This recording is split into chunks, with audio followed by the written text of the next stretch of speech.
एक ब्राह्मण और एक ब्राह्मणी दोनों पति पत्नी भगवान को भोग लगाए और भोजन करने ब्राह्मण देवता बैठे कि उनके द्वार पर कोई दस्तक देता है। द्वार पर आया, भिक्षाम देहि।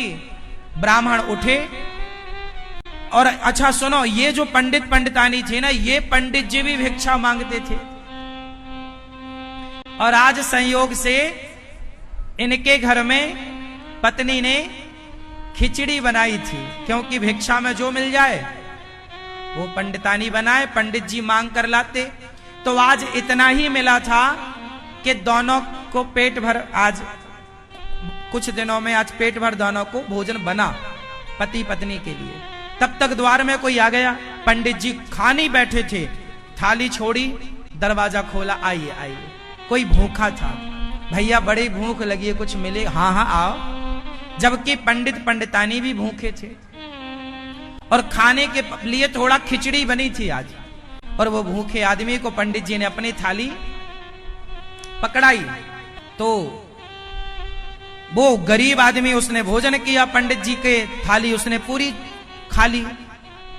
अब पंडितानी ने जो अंदर थोड़ा सा बचाया होगा, उसने, पंडित जी ने कहा और?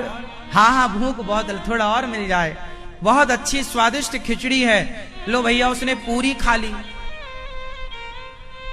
खाई, वो आदमी हाथ धोया और खा पी के पंडित जी ने जैसे उसको प्रणाम किया, नमस्कार किया, विदाई कर दी।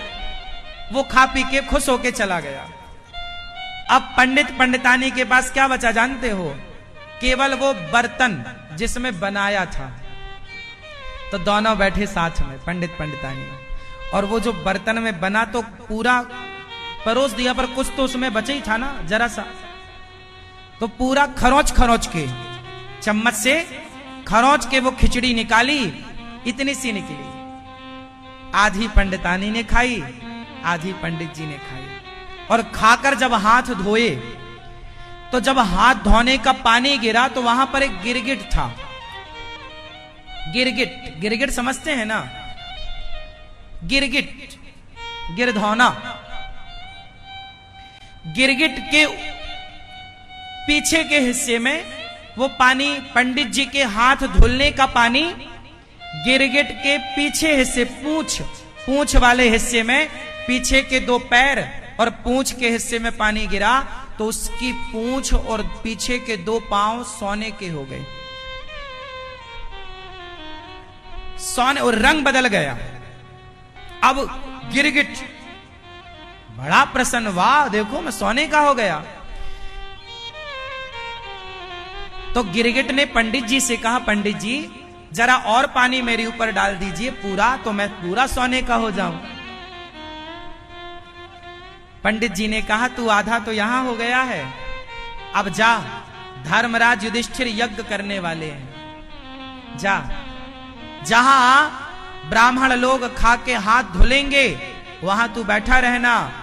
जब उनके हाथ धुलने के जल से तेरा पूरा शरीर सोने का हो जाए, तब मान लेना कि धर्मराज युधिष्ठिर का यज्ञ पूरा हो गया। भैया वो गिरधौना उस यज्ञ में चला गया, वो आधा सोने का हो गया। पूरा होना चाहता था तो वो यज्ञ में चला गया, पूरा यज्ञ खत्म, लाखों लोग खा गए, पर वो गिरधौना सोने का नहीं हुआ। अब गिरधौने ने, वहां भगवान श्री कृष्ण खड़े थे, तो गिरधौने ने भगवान से सवाल किया कि हे प्रभु ये बताओ, ये धर्मराज युधिष्ठिर ने इतना बड़ा यज्ञ किया, और इतना बड़ा यज्ञ करने के बाद, और जब यज्ञ किया ना तो धर्मराज को बड़ा घमंड था, मैंने यज्ञ किया, मैंने। ये बात तब की है जब गिरधौने का आधा शरीर सोने का था पंडित जी के हाथ धुलने से, अभी ये स्वपच को लाए नहीं थे। पूरा यज्ञ पूरा हो गया, धर्मराज ने कहा, है कोई मेरे जैसा दानी? देखो मैंने कितना सब खिलाया पिलाया।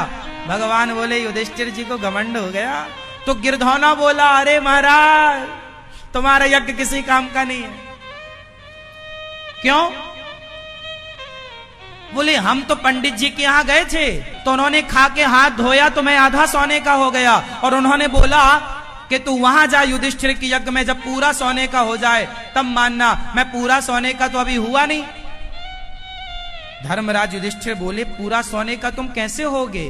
भगवान बोले, जब आखिरी व्यक्ति खा लेगा,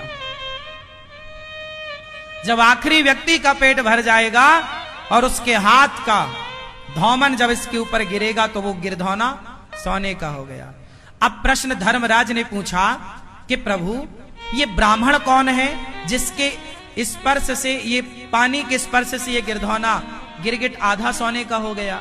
तब भगवान ने कहा, धर्मराज, तुम इतने बड़े पैसे वाले हो, तुमने इतना बड़ा दान किया तो कोई बहुत बड़ी बात नहीं है, लेकिन वो ब्राह्मण जिसके पास केवल आज का ही भोजन था और उसके सामने कोई भूखा आया तो अपना भोजन, अपनी थाली उसे दे दी और दोनों पति पत्नी भूखे रह गए। जरा सा खाके जब हाथ धुला तो उन्होंने किसी भूखे को भोजन कराया। उस भोजन कराने के पुण्य से उनके हाथ का धौमन गिरा तो ये गिरगिट आधा सोने का हो गया। और तुम्हारे यहां लाखों खा गए फिर भी ये सोने का नहीं भया, क्योंकि तुम्हें अभिमान है, तुम्हें अभिमान है कि तुम कर रहे हो। आखिरी व्यक्ति जब खाया तब फिर वो यज्ञ पूरा हुआ धर्मराज का।